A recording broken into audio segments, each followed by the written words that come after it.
fumaça branca. E após isso, muita expectativa, o mundo inteiro prende a respiração. Pela segunda vez em apenas um total de 12 anos, testemunhamos um momento que reescreve a história de uma instituição milenar. Habemos Papa. As palavras ecoam pela Praça São Pedro, enquanto um nome que poucos esperavam é anunciado: Robert Francis Prevost. Acabamos de presenciar algo inédito em mais de 2000 anos de história da Igreja Católica. E pela primeira vez, um americano assume o trono de Pedro. E sabe o que torna esse momento ainda mais extraordinário? Ele sucede o primeiro Papa latino-americano chamado Jorge Mário Bergoglio, o Papa Francisco, que faleceu há poucas semanas em abril de 2025. Pense nisso. Por quase 2 milênios, apenas europeus comandaram a Igreja Católica.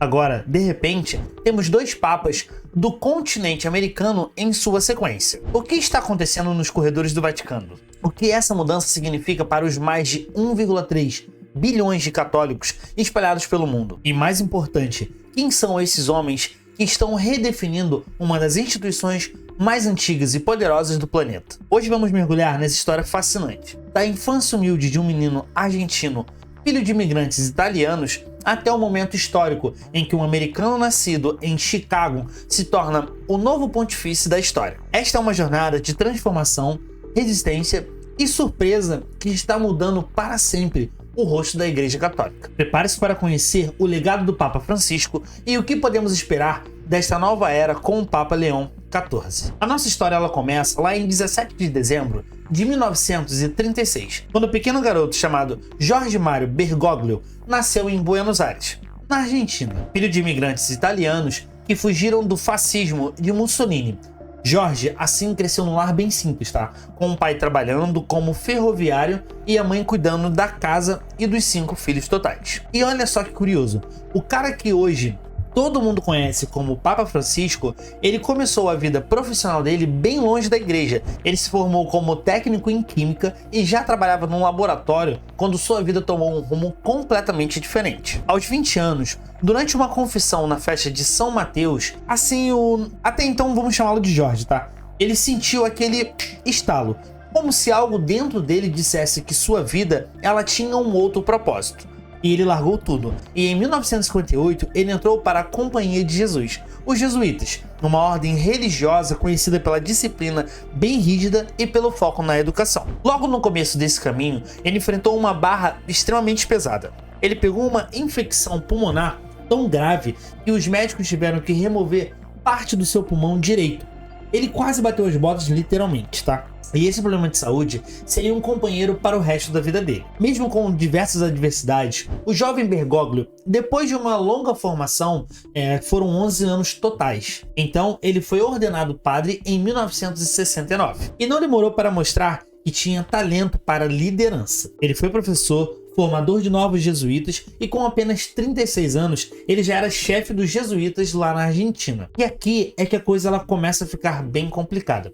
Ele assumiu essa posição justo durante a ditadura militar que acontecia lá na Argentina, em um dos períodos mais tensos do país. Algumas pessoas criticam a atuação dele nessa época, dizendo que foi muito cauteloso, enquanto outros contam que a história de como ele ajudou nos bastidores a salvar gente que eram perseguidas ali pelo regime. E em 1992, o Papa João Paulo II o nomeou Bispo Auxiliar de Buenos Aires. E 6 anos após isso, em 1998, ele já era o arcebispo da capital da Argentina. E foi quando, em 2001, ele recebeu o chapéu vermelho de cardeal. Mas sabe o que deixava todo mundo de queixo caído? Era o jeito simples de viver desse cardeal. O cara, ele poderia morar num palácio, mas ele preferia um apartamento bem modesto. Andava de ônibus e metrô pela cidade para cima e para baixo.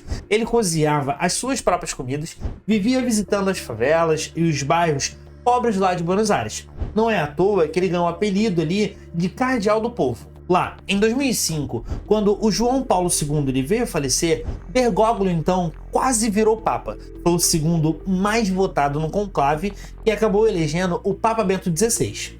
E depois disso, ele voltou quietinho para a Argentina e seguiu com o seu trabalho longe dos holofotes. Para muita gente, parecia que sua chance de liderar a igreja já havia passado. Mas como a vida ela sempre surpreende, lá em 2013, em meio à sua jornada, mudaria aquilo tudo completamente. A Jornada Mundial da Juventude ela aconteceu em 2013 aqui no Brasil, mais especificamente no Rio de Janeiro. Então assim, houve um momento, se o editor ele conseguir colocar algumas fotos ou alguns momentos e vídeos da praia de Copacabana, como estava com os fiéis, a Jornada Mundial da Juventude, ela promoveu uma ação, foi a primeira ação do Papa Francisco, tá?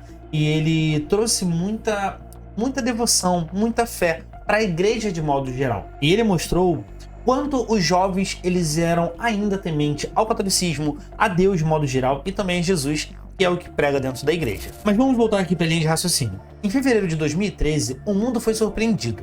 O Papa Bento XVI ele anunciou que estava renunciando, algo que não acontecia há quase 600 anos totais. Imediatamente, os cardeais do mundo inteiro todos se reuniram em Roma para escolher um novo líder. E lá, em 13 de março de 2013, após 5 votações totais, a fumaça branca surgiu. O cardeal francês chamado Jean-Louis apareceu na sacada da Basílica de São Pedro e anunciou: Habemus Papam.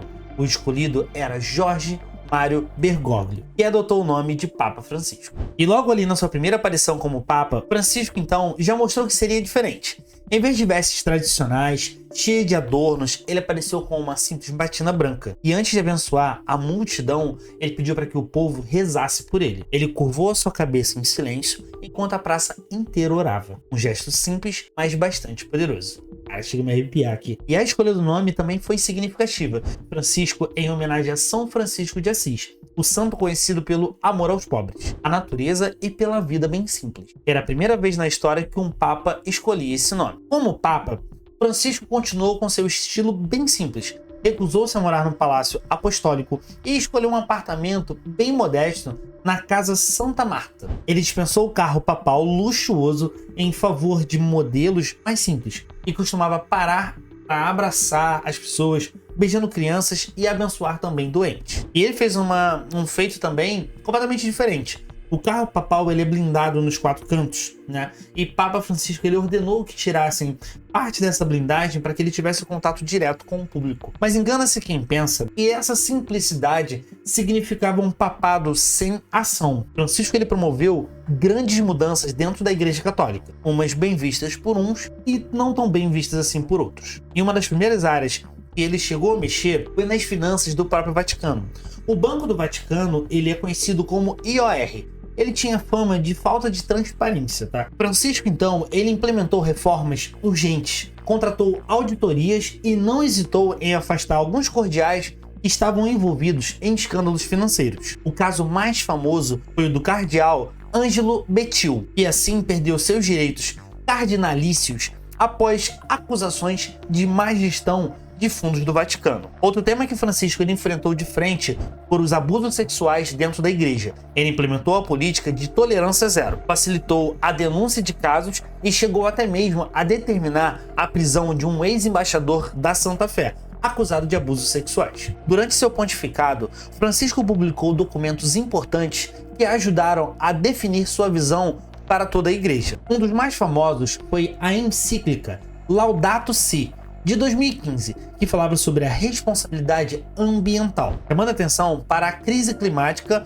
como um problema moral. Outro documento marcante foi também o Amoris Laetitia, que fala sobre o amor na família. Isso gerou debate por abordar a situação de divorciados e recasados dentro da igreja. E como líder global, Francisco também atuou em questões internacionais. Um momento marcante também foi a sua mediação na reaproximação diplomática entre Cuba e os Estados Unidos lá em 2015. Ele chegou a visitar mais de 50 países durante seu pontificado, sempre levando mensagem de paz e diálogo. É importante dizer que o pontificado de Francisco não agradou a todos. Dentro da própria igreja, havia quem o considerasse revolucionário demais e quem achasse também que ele não ia longe o suficiente nessas reformas. E sua postura em questão, como acolhimento de imigrantes, combate à desigualdade social e proteção ao meio ambiente, foi aplaudida por muitos, mas também gerou resistências,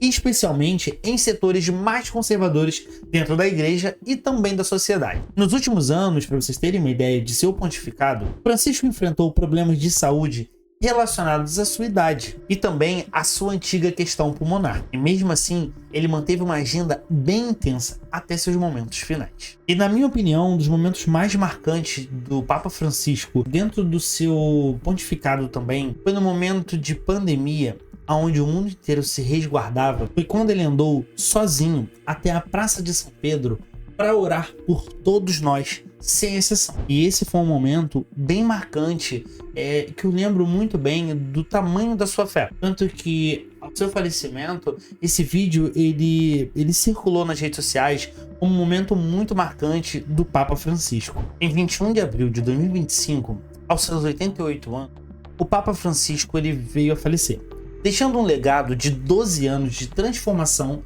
dentro da Igreja Católica. Foi lembrado como o Papa do Povo e por seu compromisso com uma igreja mais próxima das pessoas comuns, e especialmente dos mais vulneráveis, assim como fez também o nosso maior Papa. E em sua sequência veio o novo Papa, o Robert Prevost. E após a morte de Francisco, o mundo se voltou novamente para o Vaticano. E quem seria o próximo Papa? Os cardeais se reuniram em conclave no dia 5 de maio. E apenas 3 dias depois, em 8 de maio, a fumacinha branca ela já anunciou ali que havia uma escolha. O escolhido então foi o cardeal americano Robert Francis Prevost, de 69 anos. Ele adotou o nome de Leão XIV. Um momento histórico, pela primeira vez, um americano assumia a liderança interina da Igreja Católica. Mas quem é esse homem que agora lidera mais de 1,3 bilhões de católicos em torno do mundo? Nascido em Chicago no dia 14 de setembro de 1955, Prevost seguiu um caminho muito diferente de Francisco. Ele entrou para a Ordem de Santo Agostinho em 1977 e ele foi ordenado a sacerdote em 1982. Uma parte significativa de sua carreira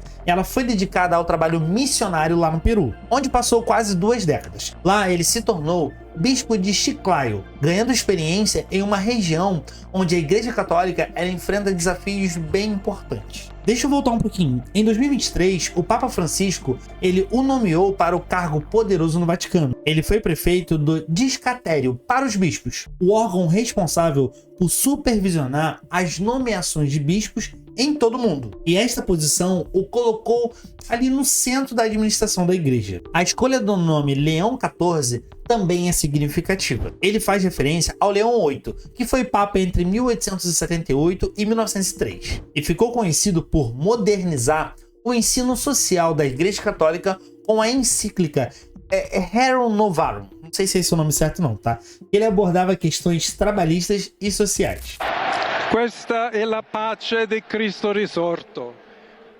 Esta é a paz de Cristo que ressurgiu, uma paz desarmante, humilde e perseverante. Vem de Deus, Deus que nos ama todos, incondicionalmente. Ainda mantemos nos nossos ouvidos aquela voz fraca, mas sempre corajosa de Papa Francisco que abençoava Roma. Ao aparecer pela primeira vez como Papa na varanda da Basílica de São Pedro, Leão XIV então, ele foi recebido com bastante entusiasmo pela multidão. Em suas primeiras palavras, destacou a importância da paz em um mundo dividido e prometeu trabalhar pelo diálogo entre as nações. E isso também era um feito que o Papa Francisco ele conseguia lidar muito bem. E o que podemos esperar deste novo capítulo na história da Igreja Católica? Ainda é cedo para dizer, mas a eleição dos 2 papas não europeus em sequência, ela sugere que a igreja está se tornando verdadeiramente assim global, saindo um pouco da Europa e trazendo mais papas e oportunidades também para a América Latina, América do Norte. Em algum momento vai que possa surgir algum brasileiro também. Francisco deixou uma igreja diferente da que ele encontrou, mais próximo dos problemas reais das pessoas.